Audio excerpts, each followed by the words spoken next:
Hola chicos, espero que estén muy bien. Les doy la bienvenida a mi canal Mestiza Lectora. Yo soy Saraí y el día de hoy hagan de cuenta que están viendo a una Nosferatu de la alta sociedad porque quiero hablarles de una saga que ya se posicionó dentro de mis sagas favoritas, si no es que creo que la favorita porque no he podido dejar de pensar en ella, y estamos hablando de Mundo Umbrío, escrito por Jaime Alfonso Sandoval. Así es que vamos a empezar con la reseña de esta saga. La historia empieza con Mundo Umbrío, las dos muertes. Después tenemos Mundo Umbrío, la traición.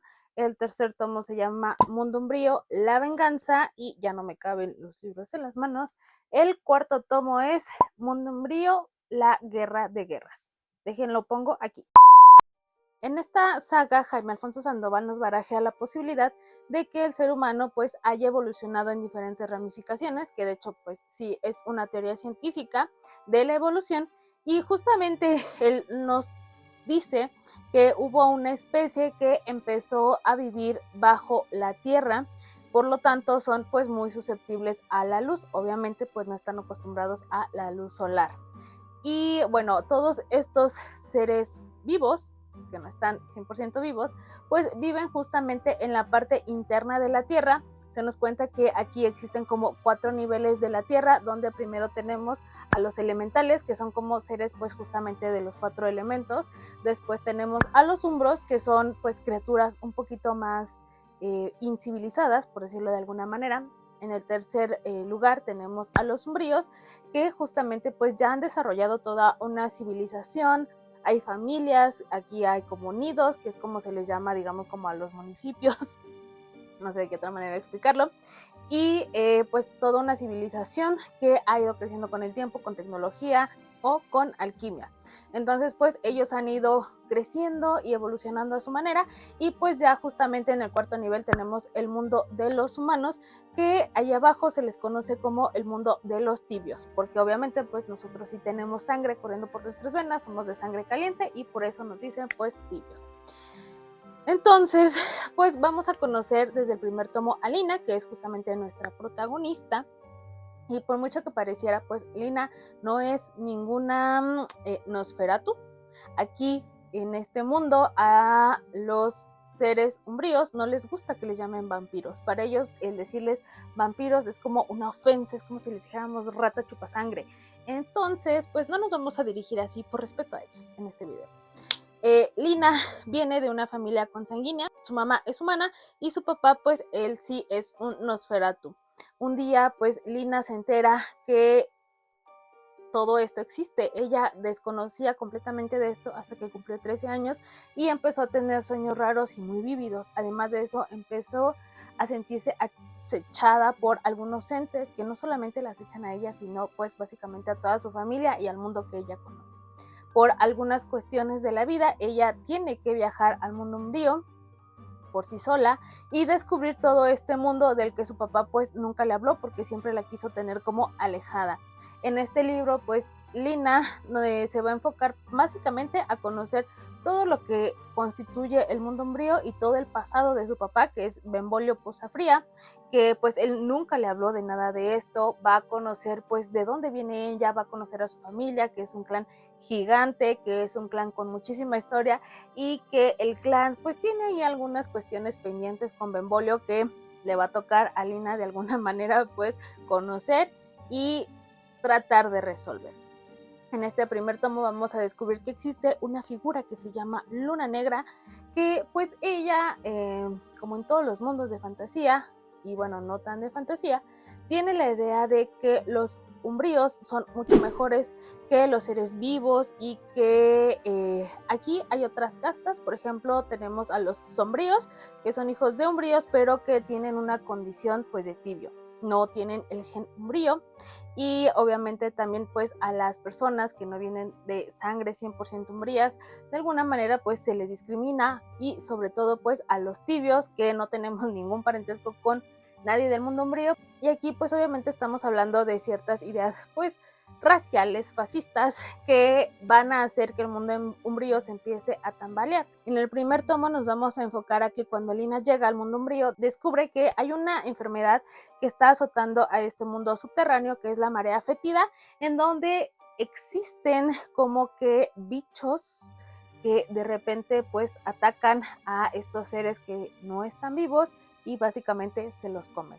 Lina pues al ser una persona que no está muerta, tiene pues las de ganar aquí. Ella pues no podría haberse infectado por este tipo de bichos que están acechando este lugar. Entonces Lina trata de descubrir de qué manera puede ella parar esta peste. Ella tiene sus ideas sobre esta enfermedad y trata de ver cómo puede solucionarlo.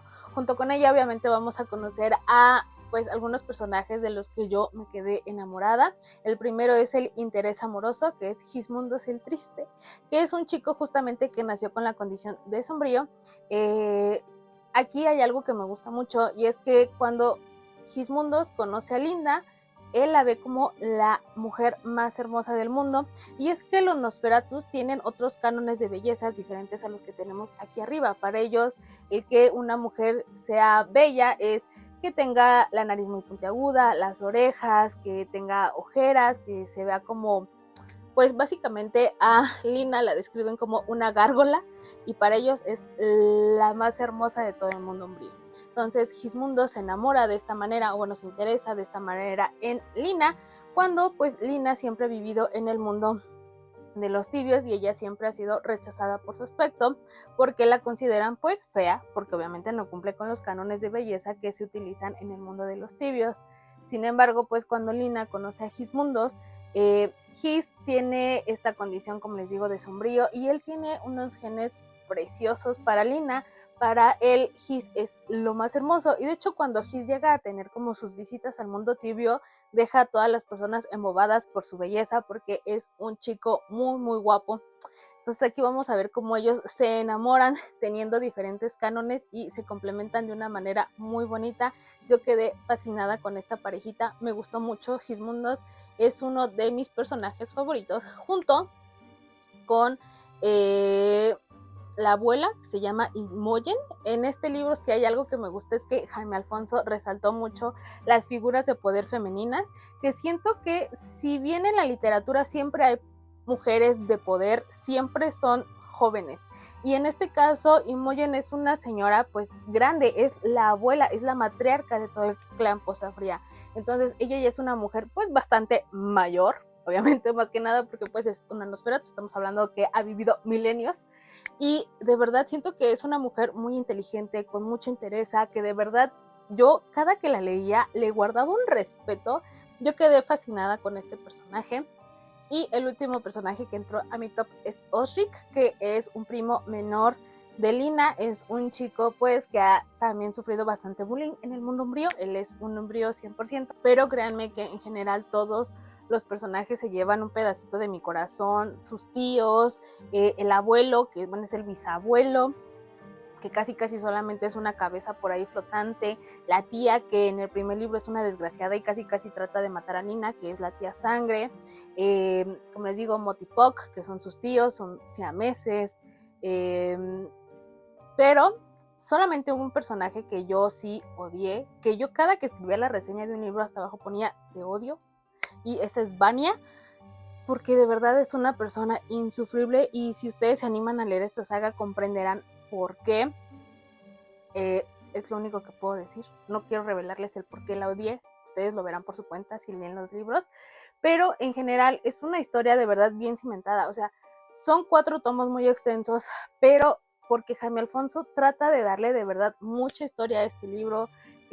Yo no veo inconsistencias en el mundo que él creó, en cómo se maneja todo este mundo, en las profecías, que yo veía a lo mejor cómo se iban hilando conforme iba avanzando la historia, y todo al final tenía un significado. Todo está entrelazado desde el primero hasta el 4 tomo. Yo siento que de verdad es una historia con la que me quedé muy marcada. El primer tomo me costó un poco leerlo, o sea, me refiero en cuanto a tiempo, porque pues los primeros tomos para mí siempre son más complicados porque es cuando se nos introduce toda la historia, pero a pesar de que era un tomo pues grueso y un poco complejo por toda la introducción a este mundo, no se hace pesado como por ejemplo se me hizo pesado a lo mejor hasta Harry Potter en su momento, Cazadores de Sombras pues ni se diga, por ejemplo Una corte de rosas y espinas, El príncipe cruel, fueron libros que cuando yo empecé a leer se me hacían complicados, o Asesino de brujas, y me costaba mucho hasta el punto que casi no me gustaban esos primeros tomos por lo complejo que se me hacía la introducción. Sin embargo, en este caso no me pareció complejo en absoluto, se iba explicando de una manera que tú de verdad ni siquiera te dabas cuenta cómo es que ibas aprendiendo del mundo umbrío. Entonces pues sí, sí fue el primero en el que más me tardé, pues por todo esto que les digo, pero conforme fui avanzando de verdad se me fueron yendo como agua. El cuarto tomo me tardé como 4 días en leerlo, porque Jaime Alfonso de verdad, cuando estabas terminando un capítulo te lo dejaba todo hasta arriba y tú solamente querías saber qué seguía. Entonces, pues de verdad, si están pensando en una saga sobre umbríos, vampiros, solamente por esta ocasión no voy a decir Nosferatus, pues creo que es una saga muy muy buena, porque aparte como les digo van a aprender muchísimas cosas, se van a encariñar con personajes, y Jaime Alfonso pues es un autor mexicano, entonces la mamá de Lina es mexicana y vamos a ver muchísimos modismos, eso sí, personalmente no es algo que me encante, pero bueno, entiendo, es parte de la personalidad de la mamá de Lina. Eso es todo lo que les puedo decir de momento. Ya no voy a dar más reseñas sin spoilers porque quiero hablar de algunas cosas para quienes ya leyeron esta saga. Entonces, si les interesa leer la saga, déjenlo hasta aquí, no vean más porque quiero hablar con algunos spoilers. Creo que una de las partes que más me gustó de este libro es que todo es muy creíble, ¿saben? A veces cuando tú estás leyendo libros donde hay guerras, donde de verdad hay seres poderosos con los que uno se está enfrentando, es ilógico que no haya bajas, como por ejemplo en los Juegos del Hambre cuando se muere mi amado Finnick, pero bueno, siento que es algo normal cuando estamos hablando de una guerra. En esta saga pues se llega a una guerra, por eso el cuarto tomo se llama Guerra de Guerras, y me pareció muy triste las pérdidas que tuvieron que sufrir todos los integrantes del clan Poza Fría, empezando con Benvolio, que de verdad fue un personaje que, si bien se nos habla de cómo se equivocó mucho en su juventud, tuvo una redención de verdad muy cansada, se la hicieron muchísimo de atos para poder reintegrarlo al clan, y creo que era merecido porque su equivocación fue bastante fuerte, pero tú como lector te encariñas con él porque te das cuenta cómo se preocupa por Lina, por cómo es su interés en ser un buen padre para ella, en protegerla, en pues tener justamente el redimir y asumir todos sus actos, todas las veces que se equivocó. Y la verdad es que cuando yo llegué al momento en el que él muere, sufrí mucho, lloré mucho, no podía dejar de llorar cuando lo leí, y hacía mucho que el libro no me provocaba tanta tristeza. Después, también, por ejemplo, con su abuelo, cuando él se sacrifica, pero de alguna manera ayudó mucho a His para lo que él tenía que hacer, también siento que fue una pérdida significativa. Obviamente de ahí se nos habla que murieron otros integrantes del clan, pero pues no tienen tanta profundidad como ellos.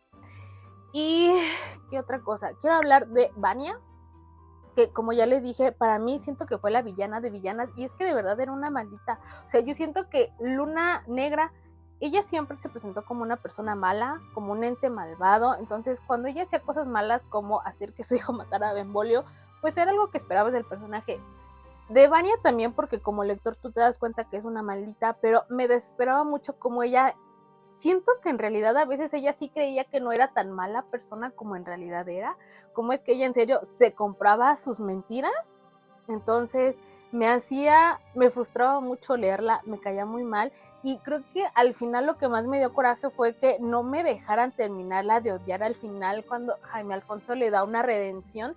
Yo hasta escribí así de: maldita, no me dejas disfrutar que te haya pasado esto, o sea, no puedo disfrutar que te la estés pasando mal, porque sí le hicieron muchas cosas al final, sí sufrió al final la morrita, y además de todo, pues la manera en la que ella pues tiene cierta redención, también es como que no me hace terminarme de alegrar por todo lo malo que le pasó, ¿saben? Y bueno, ya para concluir, como dije, me gusta mucho esta parejita que hacen His y Lina. Siento que se contrarrestan mucho. Quiero más a His de lo que quiero a Lina, eso no lo voy a negar. Porque pues en His vemos a un niño muy necesitado, ¿no? La misma Lina a veces se desespera porque His no tiene como esta entereza que a veces ella tiene, porque His tiene esta necesidad de sentirse aceptado y Lina dice como yo también viví cosas así en el mundo tibio cuando nadie me quería, bueno, cuando todos mis compañeros me hacían bullying, cuando me tachaban de fea, cuando me decían cosas hirientes. Sin embargo, ¿por qué yo no tengo esta necesidad de aceptación que tú sí estás teniendo? Y todo lo vemos porque pues His creció en el mundo umbrío literalmente solo. Nadie lo quería, ni siquiera sus papás, al grado en el que nosotros vamos viendo cómo cuando él se enferma, sus papás dicen, ay, pues de todas maneras no va a durar mucho, entonces así sean 10 años, 80, me da lo mismo que se muera ella, ¿no?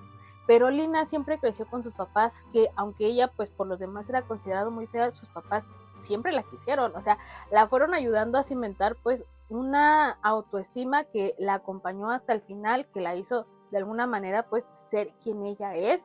Y la verdad es que cuando se tuvo que enfrentar a Cerberus yo decía, pinches huevotes que tiene esta niña, o sea, ya cuando estamos en la recta final, yo lo que entiendo es que ella tiene como unos 15, 16 años a lo mucho y se ve obligada a casarse con un ente muy malo que se ve cómo se hace como cierta apología a pues abuso cuando él básicamente la toma y se le encima. Digo, creo que nunca hubo un contacto sexual porque ellos querían concretar primero todo este tema de la invocación que iban a hacer, que tenían que estar puros, como decía Cerberus, pero yo siento que a este muchacho pues no le faltaban ganas de ya hacer que Lina se entregara al 100% hacia él. Y cuando Cerberus, yo me quedé, miren, o sea, cómo lo tengo en mi cabeza cuando Cerberus le dice a Lina que no hay nadie que esté a la altura de él más que ella, y Lina le dice, no, yo soy mejor que tú, y entonces lo mata. Y yo estaba como, eso, reina, eso. Y es que yo les digo, siento que estoy muy encantada con todos estos personajes. Cuando acabé de leer la saga, me quedé como con el vacío de, ¿y ahora qué voy a hacer con mi vida? Ahora que ya acabé esta saga, porque siento que yo soñaba, o sea, yo literal soñaba con esta saga. Me despertaba y lo leía un rato, me dormía y lo leía. Cuando estaba en el transporte, cualquier rato libre que tenía, me dedicaba a leerlo. Entonces, después cuando acabé, me quedé sin rumbo en la vida. Pero bueno, espero que me dejen sus comentarios sobre la saga, si ya la leyeron, si les llama la atención leerla, qué les pareció, quién es su personaje favorito, qué opinan de lo que yo les estoy diciendo. Y bueno, ya, para no hacer más largo este video, aquí vamos a dejar la reseña. Creo que no tiene caso que hable de los demás libros porque pues en general siento que como es una historia que va muy de la mano, muy hilada, no les puedo hablar del segundo tomo sin darles spoilers del primero y así consecutivamente. Yo los veo la siguiente semana con un nuevo video. Cuídense mucho, chicos. Bye.